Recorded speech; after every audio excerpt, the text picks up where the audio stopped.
It may seem like everything is going great for Avengers star Mark Ruffalo, but he has his own tragic backstory that would make even Bruce Banner shed a tear. We'll take you inside the life of Mark Ruffalo that you won't see on camera. Before we get started, click subscribe for the latest from the taco. Let's begin.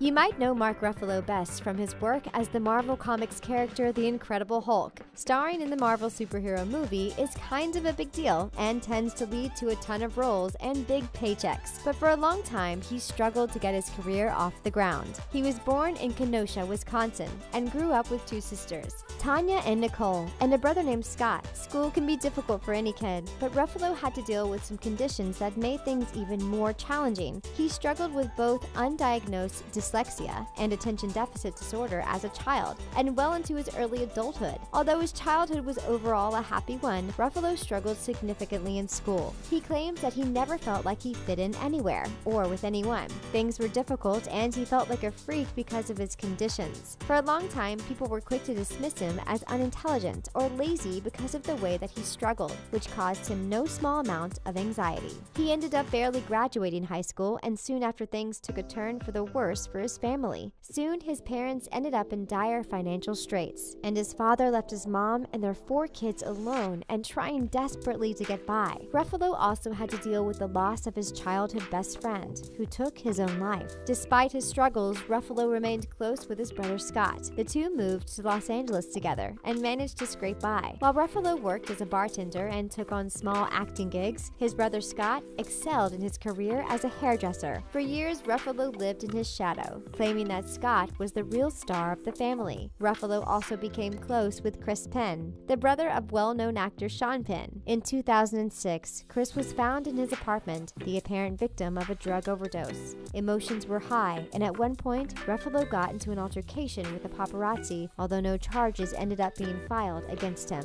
Since his career was struggling, Ruffalo couldn't yet afford to move out of the notoriously dangerous MacArthur Park area of LA. It was notorious for being overrun with drug dealers and addicts, and Ruffalo recalls seeing the streets strewn with people suffering. Violent crime was part of daily life in this area, and Ruffalo was unable to afford to move anywhere else. In 2008, tragedy struck Ruffalo again, and his brother Scott was found deceased in his home. To this day, the case is unsolved and will probably remain that way.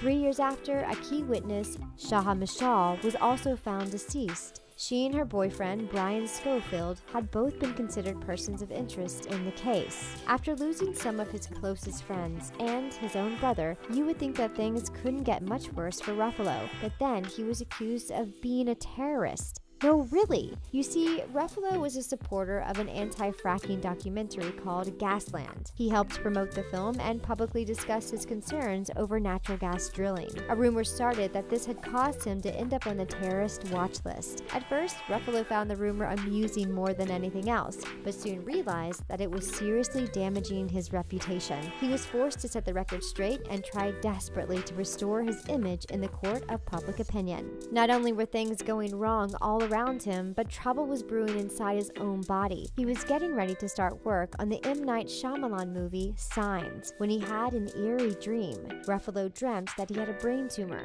and the dream terrified him so much that he actually went to the doctor. Rather than assuring him that it was just a dream, the doctor told Ruffalo that he indeed had a brain tumor. It turns out that he had a mass the size of a golf ball behind his left ear and needed surgery as soon as possible. This obviously meant that he was unable to appear in Signs, and Joaquin Phoenix ended up taking over his part. Not only was he heading in for dangerous surgery, but his wife, Sunrise Coigny, had just given birth to their first child. Ruffalo was so certain that he wasn't going to make it that he recorded a tape for his son to listen to someday when he grew up. And in a way, he was right once more because his heart stopped while he was on the operating table. Although the surgery saved his life, it completely robbed him of hearing in his left ear, and for a grueling 10 months, his facial muscles were paralyzed, meaning that his career as an actor was pretty much over. This was painful enough to deal with, and of course, there were rumors that his condition was due to drugs or alcoholism.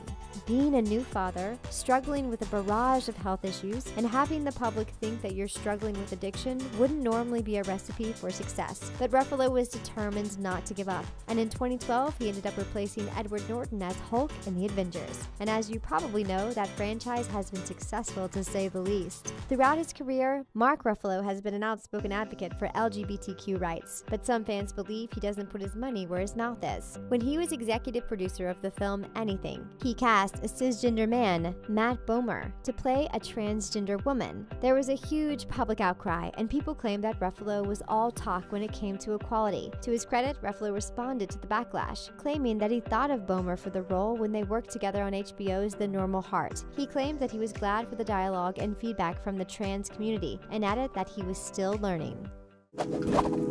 Did you know about the tragic backstory of Mark Ruffalo? Do you think that it helps him portray the troubled Bruce Banner? Let us know your thoughts in the comment section, and be sure to click subscribe for more videos from The Taco. Bye for now.